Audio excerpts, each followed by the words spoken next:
그래서 그러므로 경에 말씀하시기를 한 생각 깨끗한 마음이 도량이니 겐지스강의 모래수만큼 칠보탑을 만드는 것보다 뛰어나다. 칠보탑은 필경 부서져 티끌이 되지만 한 생각 깨끗한 마음은 정각을 이룬다. 이거는 법화경의 말씀이에요. 그래서 법화경에도 이제 그래서 보조국사가 선을 얘기하면서도 부처님의 여러 경전에 있는 근거를 가지고 와서 이제 그 입증을 하는 거죠. 논증을. 그래서 법화경에도 이런 말씀이 있지 않냐 이 말입니다. 한 생각 깨끗한 마음이 도량이다라는 거예요. 그래서 일념 정심이 시 도량이다. 그 도량이 사찰이 절이 따로 있는 게 아니다 이 말이죠. 그래서 부처님 오신 날이 됐다고 등을 달고 어느 절에 가서 뭐 3, 4순례를 해가지고 세 군데다 등을 달고 이런 거는 다 뭐예요? 그건 물질적으로 일종의 보시를 하는 거는 그건 유의법이에요. 유의의 공덕인데 사실은 한 생각 깨끗한 마음을 내는 것이 그것이 바로 사찰이고 수행 장소고 내가 어디에 처하든지 간에 깨끗한 마음을 내는 그 자리가 수행의 장소이고 도량이지 도량이 따로 있는 거 아니다 이 말입니다. 그리고 겐지스강의 모래수만큼 칠보탑을 만드는 것보다도 한 생각 깨끗한 마음이 더 중요하다. 그래서 유의의 법이죠. 전부 칠보탑을 세우고 뭐 이래 하는 거는. 그래서 그런 것보다 실제로 우리 삶에서 내가 한 생각, 바른 생각을 내는 그것이 더 중요하다 이 말입니다. 사실은. 이게 뭐 거창한 얘기 같지만 다른 거 아니에요. 매 순간순간 우리가 살면서 내 마음을 어떻게 바르게 깨끗하게 쓸까? 그 마음을 내는 것이 중요하지 내가 불교 신자다 아니다 이런 얘기를 하는 거는 내가 뭐 나는 무슨 방편으로 수행을 한다. 그럼 소와시예요. 그래서 뭐 하겠다고. 가나선을 한들 위파사나를 한들 연부를 한들 매일매일 살아가는 일상에서 내 마음 쓰는 것이 제대로 깨어있지 못하면은 백날 연부를 하면 뭐하고 경전을 읽으면 뭐하고 참선을 하면 뭐하냐 이 말입니다. 그런 형식이 있는 게 아니다는 거예요. 그리고 결국은 또 이제 외형적으로 이제 불사를 한다고 그러잖아요. 뭐 이제 등도 달고 비싼 돈 많이 주면 큰 등 달아주잖아. 이제 부처님 오신 날 이제 이번 서열인데 근데 절을 수없이 지어도 그거는 결국은 나중에 뭐 수천 년 지나고 나면 다 티끌이 되는 그래서 불가한 거다 이 말입니다. 그래서 한 생각 깨끗한 마음은 바른 깨달음을 정각을 이룬다. 법화경에도 이런 말씀이 있잖아요. 그러니까 바라건대 수도하는 모든 사람은 이 말을 깊이 음미하여 간절히 마음에 새게 할 것입니다. 이 몸을 금생에 제도하지 못하면 다시 어느 생을 기다려 이 몸을 제도할 것인가. 아주 일관되죠. 앞부분부터 우리가 맹구우목 성계투침이라는 그런 고사처럼 인간의 몸을 받고 정법을 만나기 어렵고 우리 몸이 언제 밤새 안녕할지 모른다 이 말입니다. 그러니까 지금 최상승 법문을 지금 우리가 듣고 있다 이 말입니다. 지금 여기서 바로 깨달아야 돼요. 이 몸을 금생에 제도하지 못하는 금생이 죽을 때까지 아니고 오늘 지금 여기 바로 여기서 내 스스로를 제도해야 된다 이 말입니다. 어떻게? 내가 부처다라는 것을 굳게 믿는 마음부터 가지고 뭐가 부처인데? 뭐가 부처인데 하고 의심을 내는 자기 그 마음, 그 한 생각 그걸 돌아보라 이 말이에요. 자기 본래 마음이라 그랬으니까. 본래 마음에서 그런 의문도 생기고 믿음도 생기고 다 나오는 거잖아요. 그럼 그걸 바로 눈치채면 바로 자기 본래 마음과 기합하는 자리가 바로 지금 이 자리에서 바로 열리는데 뭘 내일로 또 미루냐 이 말이에요. 좀 이따가로 미루지 마세요. 지금 바로 어느 생을 기다리면 제도할 것인가. 얼마나 간절해요. 이게 얼마나 답답했으면 이렇게 했습니까? 저도 그렇습니다. 자, 그래서 왜 옛날에 유명한 선사들이 은하에 깨달았다. 그 말 듣고 그 자리에서 바로 깨달았단 말이에요. 그 여러분도 그럴 기회가 왔어요. 이 보조국사의 이 수신께를 같이 읽으면서 제가 읽어주는, 제가 설명해 드리는 이 말을 듣는 순간 바로 깨달을 수도 있어요. 그렇습니다. 그래서 그걸 믿어야 돼요. 그러면 그 믿음을 잠깐만 내도 칠보탑을 짓는 것보다도 더 뛰어나다. 그 얘기입니다. 그거 얼마나 쉬워요. 너무 쉽잖아. 근데 그걸 왜 못해요? 여러분 칠보탑 만드는 게 쉬워요. 잠깐 이 말씀에 믿음을 내는 게 더 쉬워요.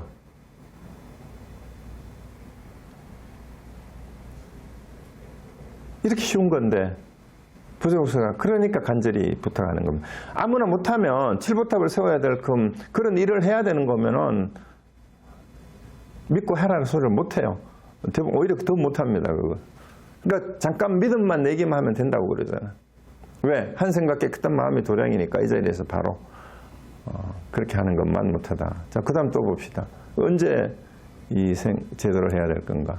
그러므로 경에 말씀하시기를, 이거 이제 됐고, 그 다음에 지금에 바로 지금 만약 닦지 않으면 만급에 어긋나고, 지금 만약 힘써 닦으면 닦기 어려운 수행도 점점 어렵지 않게 되어 공행이 저절로 나아질 것이다. 그러니까 이거를 매 순간 지금 이렇게 수행자로서 살면 매 순간에 순간이 모여가지고 끊임없이 수행하는 삶으로 이어져요. 그러면은 공행이 저절로 되어지는 거다 이 말입니다. 근데 요거를 조금 있다가 좀 피곤하니까 한잠 자고 나서 내일, 그 내일은 보장을 못한다 이 말입니다. 그래서 애달다. 요즘 사람들은 배가 고프면서도 맛있는 왕의 음식을 보고도 먹을 줄 모르고, 병이 들어 의왕을 만났어도, 의사의 왕이에요. 부처님의 다른 비유가 대의왕이라 그러잖아요. 그 중생의 고통을 구제해주는 사람이니까 중생의 모든 병을 고쳐주는 의사 중에 최고의 의사가 의왕이에요. 병이 들어 의왕을 만났어도 약을 먹을 줄 모르는구나. 그러니까 보조국사가 얼마나 애달게 이제 특히 이제 보조국사가 얘기하는 건 그때 당시의 스님들이에요. 고려시대 때. 그리고 중후반에 출가까지 해가지고 부처님의 정법을 배운다고 하는 인간들이 무신정권에 붙어가지고 타락하고 군력을 회피하는 수단으로 이제 스님이 되고, 이게 이제 고려 중세부터 벌어지던 일이었잖아요. 그때도 말세였다 이 말입니다. 요즘만 그런 게 아니에요. 요즘에 한국에 뭐 불교계도 그때보다 더 했으면 더 했지 못한 게 없죠. 그런데 이제 보조국사 같은 분이 그때 계셨어요. 그 이후에도 나홍선생 같은 분이 계시고, 지금 한국에도 뭐 이런 분들 계십니다. 그래서 이제 보조국사가 왜 배가 고프면서도 맛있는 왕의 음식이 바로 이 최상승의 법문이잖아요. 이 최고의 법문을 비유하는 게 왕의 음식이고 왕이라는 말이에요. 이 법문을 보고도, 자, 이거 지금 한 생각 마음을 내고 지금 이 자리에서 깨달을 수 있다. 이 가르침을 받아들이기만 하면 자기가 그걸 먹는 건데, 그걸 왜 못 집어먹고 엉뚱한 데서 자꾸 헤매냐 이 말입니다. 엉뚱한 데 가서 삽질하고 있다 이 말이죠. 그리고 자기는 사는 게 힘들고 괴롭다고 하면서 내가 이 자리에서 바로 고쳐준다 하는데도, 약을 주는데도 안 먹어요. 안 먹고 자꾸 이 병은 세컨 오피니언, 서드 오피니언 하면서 여기저기 찾아다니기만 하고, 처방을 해줬으면 의사를 찾아가면, 자기가 아파서 의사를 찾아갔으면 그 의사를 믿고 처방을 따라서 약을 먹으면 약을 먹고, 침을 맞으면 침을 맞고, 수술을 해야 되면 해야 되는데, 물론 함부로 하면 안 되지. 돌팔인지 아닌지는 알아야 되니까. 그런데 최고의 의왕을 만났으면 그 처방대로 해야 된다 이 말이에요.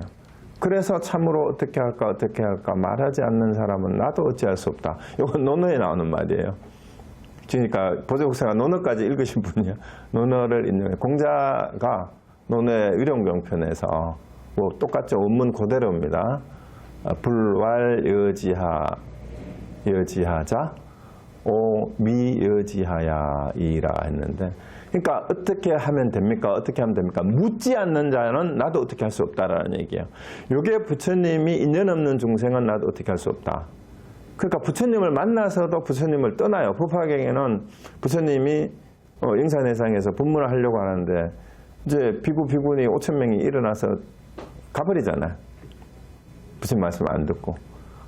그리고 스스로 이게 뭡니까? 어떻게 하면 됩니까? 라고 질문을 하지 않으면은, 사실은 부처님도 질문을 하지 않으면 법문을 하지 않았어요. 그래서 3번을 청해야 법문을 했어요. 물론 지나가던 사람에게 의문을 일으켜가지고 돌이켜 세워서 의문을 일으키게 해가지고 법을 펴기도 하고 했지만, 그래서 묻지 않는 사람에게는 법을 전하지 않습니다. 법을 펴지 않아요. 근데 이게 또 너무 그렇게 돼가지고 불자들이나 스님들이나 불교 신자들은 다른 종교에 비해서 전도나 선교를 또 포교를 별로 안 해. 근데 어쨌든 어떻게 할까 스스로 묻지 않는 사람은 이 보조국사도 어떻게 할 수 없다라는 말을 이제 공자의 논어에서 요 구절을 빌려와가지고 인연 없는 사람들, 스스로 공부를 하려고 질문하는 사람, 세상 공부도 마찬가지죠. 학교에 초중고등학교 학생들도 자기가 알려고 노력을 하고 질문을 하는 학생은 가르치면 공부가 돼요. 근데 공부에 뜻이 없는 놈은 아무리 붙잡아서 두들펴고 벌을 주고 뭐라 해도 안 됩니다. 그래서 스스로 하려고 하는 사람, 이거는 결국은 우리 그 말이 있잖아요. 스스로 하늘은 뭐라 그러죠? 스스로 돕는 자를 돕는다라는 말은 자기 스스로 자기가 일어나려고 하고 자기를 도우려고 하는 자, 스스로 돕는 자라는 말은 그럼 자기가 하려고 하는 자가 스스로 돕는 자예요. 자기 스스로 하려고 하는, 자기 스스로 일깨우려고, 자기 스스로 이게 내가 책임지고 하려고 하는 사람, 그런 사람은 하늘도 도와준다 이 말이죠. 자, 그래서 묻지 않는 사람은 나도 어떻게 할 수 없다. 공자의 말씀 빌려서 얘기를 했고, 그 다음에 또 세상 유의의 일은 그 형상을 볼 수 있고, 유의라는 말은 이제 형상이 있는 모든 거잖아요. 그리고 그 공능을 경험할 수 있으므로 사람들이 한 가지 일만 얻더라도 휘하다고 찬탄한다. 그 세상들은 그걸 볼 수 있으니까, 경험을 직접 체험할 수 있으니까. 그런데 이 마음종은 심종이라 그랬어요. 이거는 무위의 일이에요. 마음은 형상이 없잖아, 그죠? 그래서 우리 그 해암 스님도 나의 종도들은 불심종의 종도들은 이렇게 얘기를 했어요. 그래서 종파를 세운다면 불심종이라고 하겠다고 그랬는데 여기서 심종이란 말을 보조국사가 썼어요. 나의 이 마음의 종지는 이렇게 해도 돼요. 내 이 마음을 가르치는 종교는 이렇게 해도 되고, 이 심종은 이 마음을 가르치는 근본 종지는 형상을 볼 수도 없고 말길도 끊어지고 마음 갈 것도 없다. 이것도 유명한 말이잖아요. 뭔 말이에요? 특히 언어도단 심행처멸이란 말은 말길이 끊어졌고 언어가 끊어졌고, 여기에서 마음 가는 길은 생각을 이제 얘기하는 거라고 해도 돼요. 말길도 끊어지고 생각으로 도달해야 될 것도 없다 이 말입니다. 그 마음에는 생각으로 미루어 짐작할 수 있는 데가 아니다 이 말이죠. 그래서 언어도단 심행처멸이에요. 그러므로 천마와 외도들이 해방하려 해도 길이 없고 제석천과 범천의 모든 하늘이 칭찬하려 해도 미치지 못한다 이 말입니다. 이게 참 재밌죠. 이 말이 재밌어요. 온갖 마구니하고 외도들이 해방을 하려고 해도 이 마음을 어떻게 할 수 없다 이 말입니다. 왜 형상이 있고 뭐가 보이는 게 있어야 표적이 될 텐데, 마음의 가르침의 진짜 지혜는 이 마구니들이 표적으로 삼을 수 있는 그런 대상이 될 수가 없어요. 왜? 형상이 없고 보이지도 않으니까. 그러니까 마구니가 방해를 못한다 이 말이에요. 그리고 심지어는 이제 부처님을 돕는 호위무사가 됐던 제석천과 범천들조차도 이게 이제 어떻게 해요? 칭찬을 하려고 해도 못 미쳐. 이게 뭔지를 모르니까. 마음의 일이기 때문에.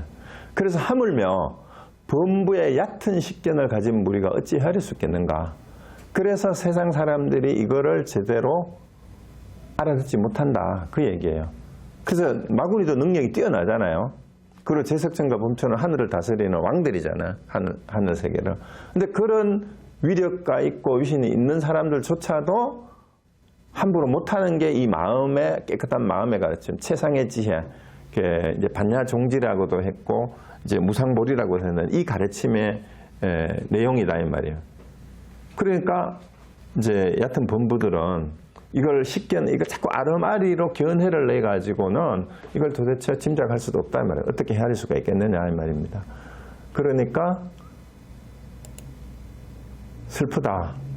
우물한 개구리가 어찌 푸른 바다의 넓음을 알며 여우가 어찌 사자우를 할 수 있겠는가 이 말입니다. 그래서 뭐 설명이 필요 없어요. 그래서 우물한 개구리는 자기 경험이 전부인 줄 알고 그게 세상이 전부인 줄 아는데 이 최상승에 끝없는 한량없는 이 가르침이 있다라는 걸 어떻게 알겠냐 이 말입니다. 그리고 여우가 사자후는 이제 부처님의 그 설법을 사자후로 비유를 하잖아요. 그 사자후로 후라는 말은 외친다라는 뜻이에요. 고함소리, 외침소리. 그러니까 밀림의 왕자 사자가 숲속에서 한번 크게 포효를 하면 모든 뭐 찍찍거리고 떠들던 까불던 여우새끼나 이 승냥이 울음소리들은 조용해지잖아요. 그러니까 부처님의 정법의 그 가르침이 사자의 그 외침소리처럼 온갖 아름아리로 내는 온갖 다양한 다른 견해들을 다 잠재워버린다 이 말입니다. 그래서 이 사자후를 어떻게 보통 사람들이 쓸데없는 아름아리를 가지고 아는 척하고 말 많은 인간들이 이걸 이해를 하겠느냐 이 말입니다. 그러므로 말법 세상에 이 법문을 듣고 희화한 생각을 내어 믿고 이해하여 받아들이는 사람은, 그런데 이렇게 말세에 이 법문을 알아듣고 정말로 희화하구나, 정말 희귀한 이런 진리의 가르침이 여기 있구나라고 생각을 내서 믿고 이해하여 받아들인다면, 이런 사람은 이미 한량없는 곳 동안 여러 성인을 받들어 섬겨서 여러 성근을 심고 지혜의 바른 인연을 깊이 맺은 최상의 근기임을 알라. 자, 여기에서 이제 칭찬을 해주는 거예요. 지금 이제 보조국사가 내 법문을 듣고 지금 이 자리에 있는 사람은 이미 전생에 많은 성근을 심어가지고 최상의 근기였기 때문에 지금 오늘 이 법문을 듣고 있다 이 말입니다. 여러분도 그렇게 생각하시라 이 말이에요. 여러분의 전생에 이미 성근을 다 심었어요. 그래서 이제 저런 얘기 하지 마세요. 내가 전생에 무슨 저게 업보가 많아가지고 이마에 업보리냐, 이런 말은 적어도 보조국사의 수신결을 한 번이라도 들었다면 앞으로는 그런 말 하면 돼요, 안 돼요? 안 됩니다. 왜? 한 번이라도 들었으면 이미 부처가 되는 인연을 맺었다고 얘기를 했잖아요. 그리고 한 번이라도 잠시라도 이 법문을 들을 수 있는 인연이 돼서 오늘 여기에 이 법문을 듣고 있는 분은 이미 뭐예요?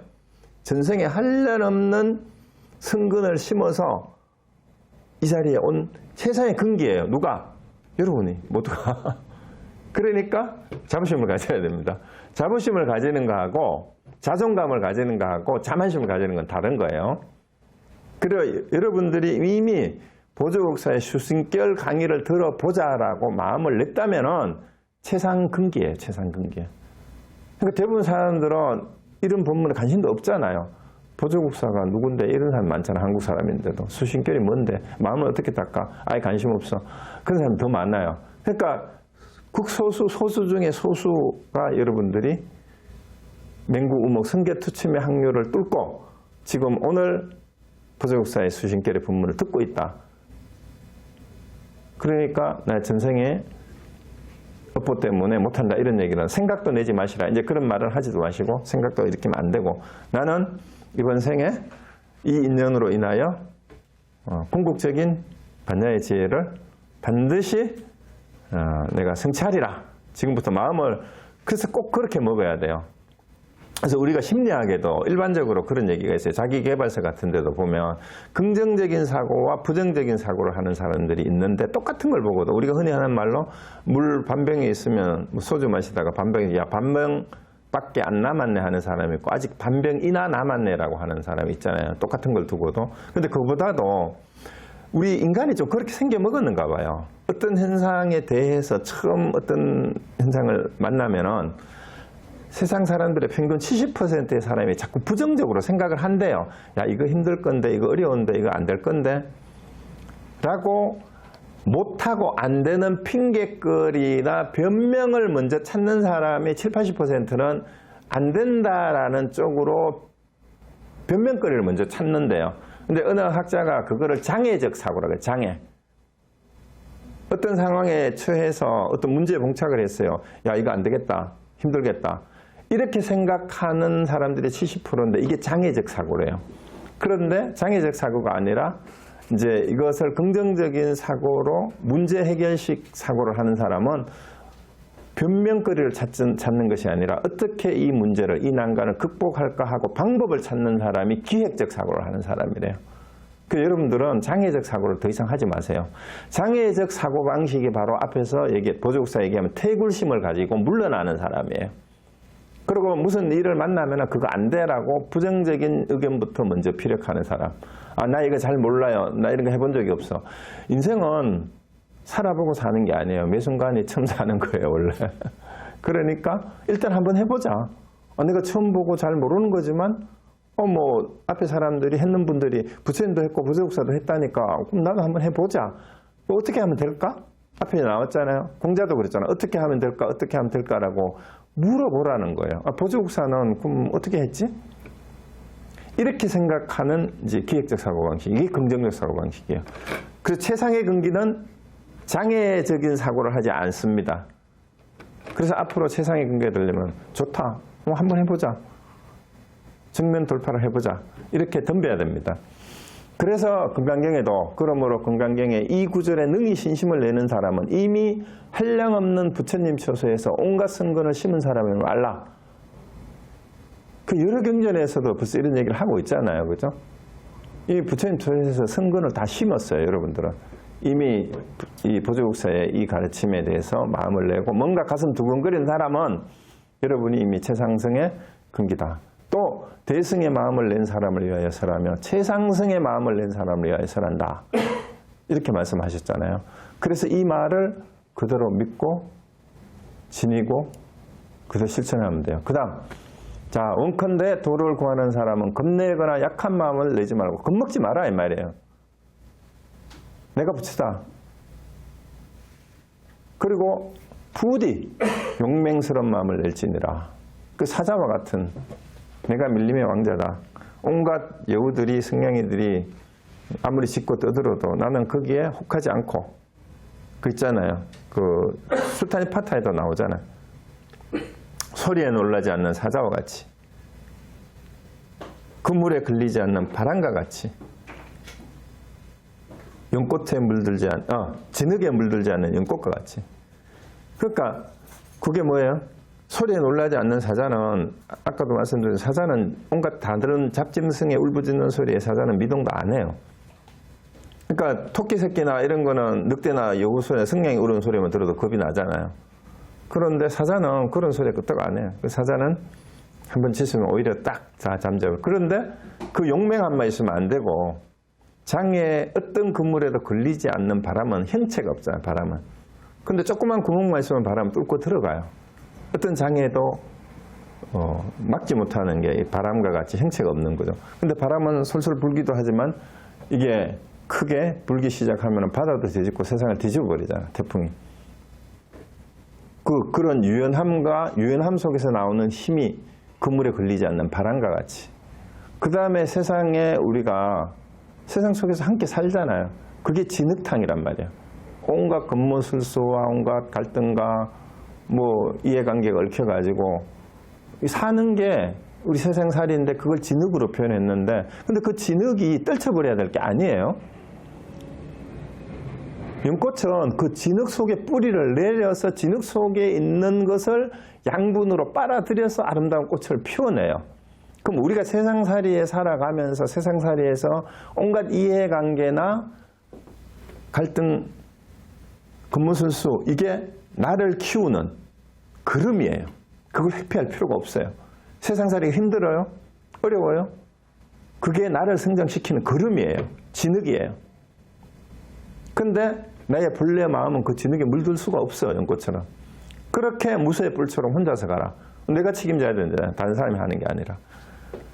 그래서 이제 용맹스러운 마음을 그렇게 내야 된다 이 말이죠. 그래서 과거 생에 맺은 선한 인연은 알 수 없다는 우리가 지금 모른다 이 말이야. 그럼 이렇게 이 본문을 듣고 있는 것 자체가 이미 과거 생에 선한 공덕을 지었다라고 믿어라 이 말이에요. 아무도 알 수 없어요. 내가 전생에 뭘 했는지. 그 선한 인연을 알 수 없으니까 만약 수승함을 믿지 않고 하열함을 달게 받아 어렵다는 생각을 해요. 금생에 닿지 않으면 스스로 이제 자꾸 이거 반복하잖아요. 이렇게 자꾸 물러나고 이렇게 스스로 1등하다고 1등감을 가지는 거죠. 그래서 나는 어렵다 이렇게 생각하면은 금생에 닿지 않고 그러고 물러나 버리면은 비록 과거생에 선근이 있다 해도 지금 그것을 끊어버리는 게 된다 이 말이에요. 얼마나 이제 과거 생에 오랫동안 눈먼 거북이가 판자를 만나고 이제 저기가 겨자씨를 바늘 끝에 꼽는 것 같은 확률을 통과해서 여기까지 와서 이 법문을 만났는데 비록 성근을 지었다 해도 지금 어렵다는 생각을 내면 그 모든 선한 공덕을 끊어버리는 게 되니까 제발 그러지 말아야 말이에요. 그러면은 이제 그 인연을 끊어버리면은 더 어려워지고 점점 더 멀어진다, 정법과는. 그래서 이제 이미 보배에 있는 곳에 왔으니 빈손으로 돌아가지 않도록 해야 된다. 그럼 제가 오늘 우리 오신 분들에게 여의주를 제가 다 나눠 드릴게요. 오늘 종강 기념으로. 제 손 위에 이 오색 찬란한 여의주가 지금 여기 있습니다. 보이세요? 여의주가 뭐예요? 뜻대로 다 되는 여의주, 많이 보주예요. 마음이 맑은 사람은 이 여의주가 보일 거고요. 여기 있어요. 아직 마음이 어두운 사람이 여의주를 못 보는데. 자, 가져가세요. 빈손으로 가지 마십시오. 빈손으로 가지 마세요.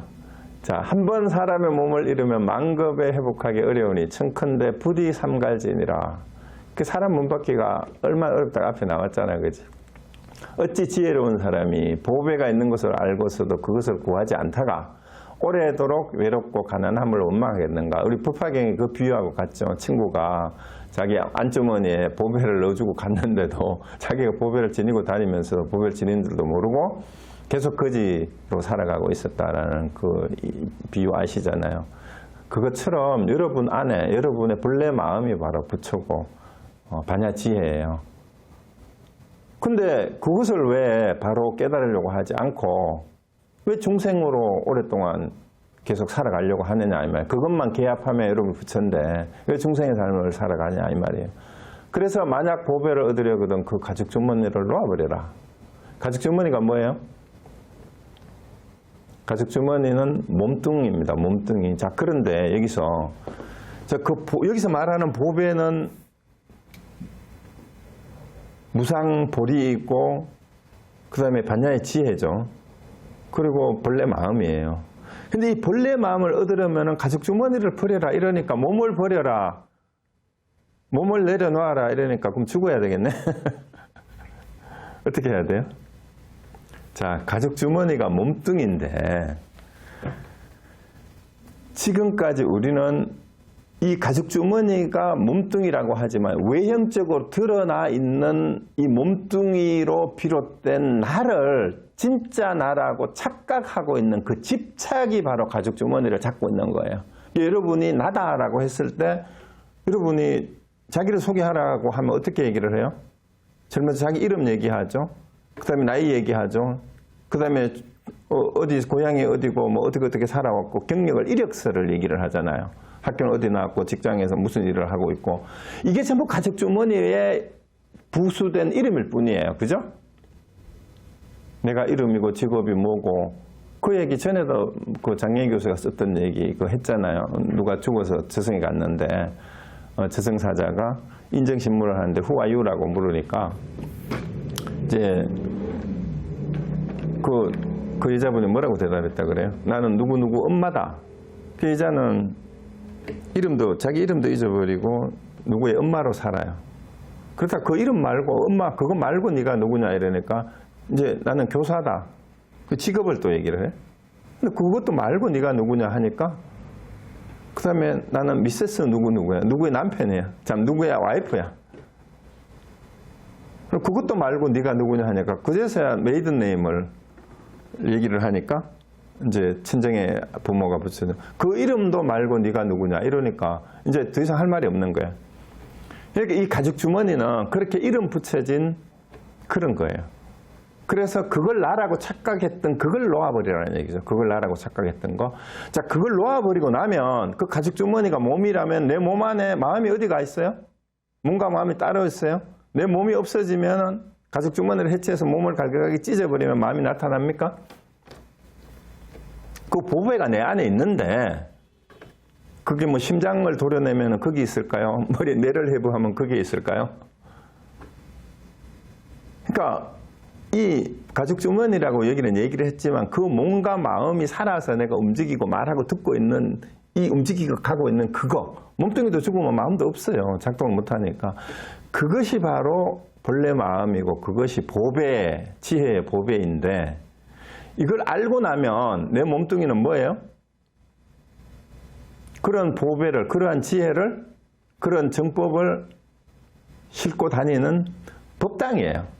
우리 몸을 불교에서는 옛날부터 법당이라고 그랬잖아요. 법당. 제 이름이 분명히 금당인데 금당이 법당이라는 뜻입니다.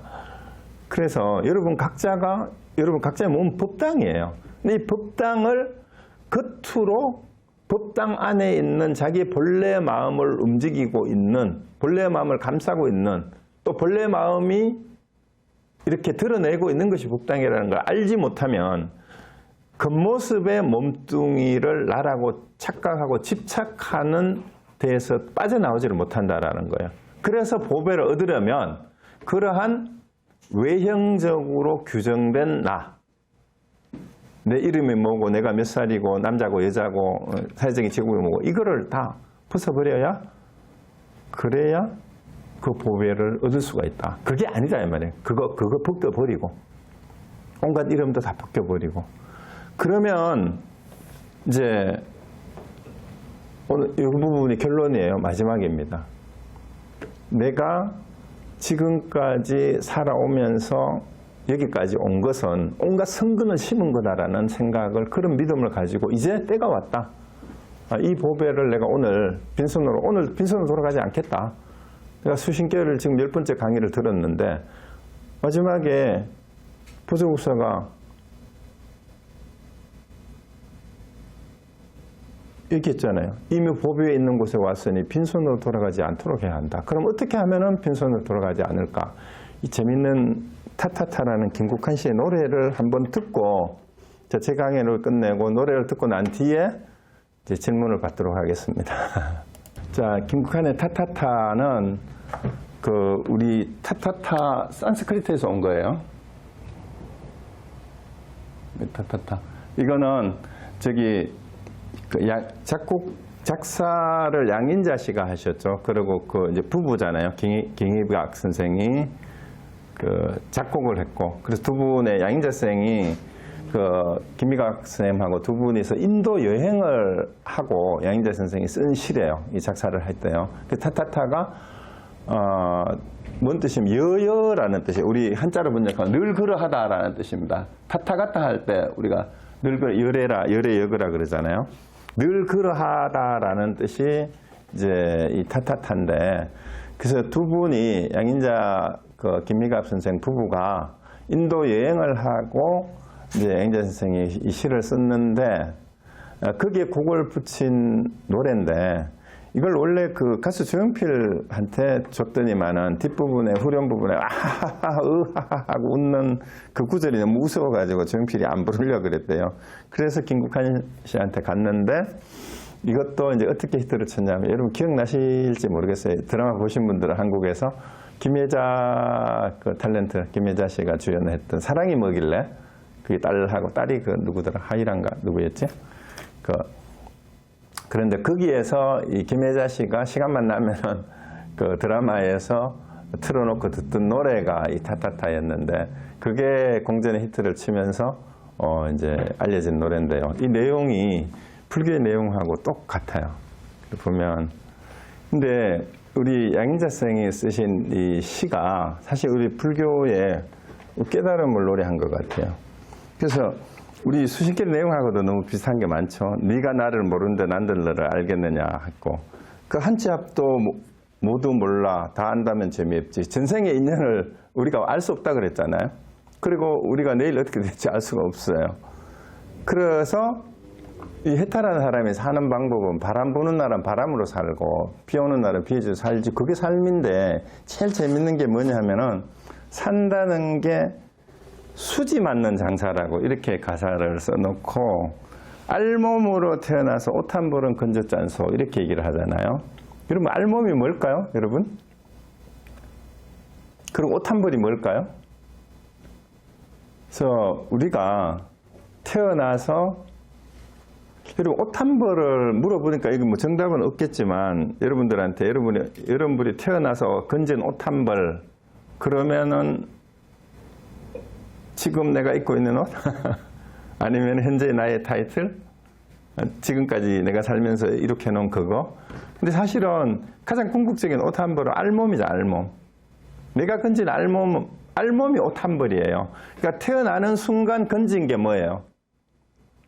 그 옷 한 벌이 가지고 오신데 그게 알몸인데, 이게 태어나는 순간 우리는 보너스로 받은 게 우리 몸이에요. 그런데 이 세상에 걱정조차 없이 살면 무슨 재미가 있겠느냐. 그게 덤이라고 그랬어요. 우리가 아까 얘기했잖아요. 그 진흙에 물들지 않는 연꽃이라고 설명을 할 때 그 진흙이 바로 온갖 권모술수와 온갖 갈등과 여러 가지 이해관계와 이 불평불만, 고통, 괴로움, 이게 진흙이에요. 그런데 연꽃은 그 진흙의 뿌리를 내리고 그걸 거름으로 꽃을 피워내요. 그러니까 우리가 살아가는데 고통과 괴로움과 그런 갈등과 이해관계가 부딪히는 온갖 근무수수가 없으면 재미없어요, 사는 게. 얼마나 지겹겠어. 그게 덤이고 보너스라는 겁니다. 왜? 그게 바로 깨달음의 꽃을 피워내는 걸음이라는 얘기인데, 자, 그래서 우리가 왜 천상에 태어나도 깨닫기 힘든데 인간으로 태어났을 때 깨달을 수 있느냐. 천상에는 괴로움이 없고 너무 즐거움만 있기 때문에 그게 중생의 세계라는 자각조차 없어서 거기에 빠져 살아요. 그런데 인간계에는 즐거움과 고통이 엎치락뒤치락하고 간테 뒤섞여 있기 때문에 이 괴로움을 벗어나고자 하는 데에서 중생 세계를, 윤회를 벗어나야 되겠다라는 마음이 일어난다라는 거죠. 그래서 살면서 생기는 온갖 괴로움과 이런 것들이 깨달음으로 가는 걸음이 될 수 있다는 거예요. 그래서 가사가 정말 멋있는 거예요. 그래서 산다는 게 진짜 수지 맞는 장사가 되고, 알몸으로 태어나서 건진 옷 한 벌이 바로 알몸이에요. 그 알몸 자체가 옷 한 벌이에요. 그러니까 우리 몸뚱이 여기 있잖아요, 지금. 내가 나이가 몇 살이 됐건 직업이 뭐가 됐건 돈이 좀 있건 없건 똑같아요. 여러분이 우리가 지금 살아봐야 몇 년을 더 살겠어요. 돈이 좀 더 있어봐야 뭐 얼마나 더 잘 살겠어요. 그런데 이것을 인연으로, 보조국사의 수신결을 인연으로 정법을, 최상승의 법문을 바로 깨닫고 더 이상 여한 없이 살다가 갈 수 있다면 그야말로 수지가 얼마나 맞는지 모르죠, 그죠? 그게 바로 빈손으로 가지 않고 보배를 가는 거다, 이 말이에요. 이거를 깨닫지 못하고 그냥 가면 갈 때 빈손으로 가는 거예요. 빈손으로. 그래서 여러분, 빈손으로 제발 가지 마시고 이 최상승의 법문을 만났으니 다들 여의주를 다 얻어서 가시기 바랍니다. 오늘 마치겠습니다.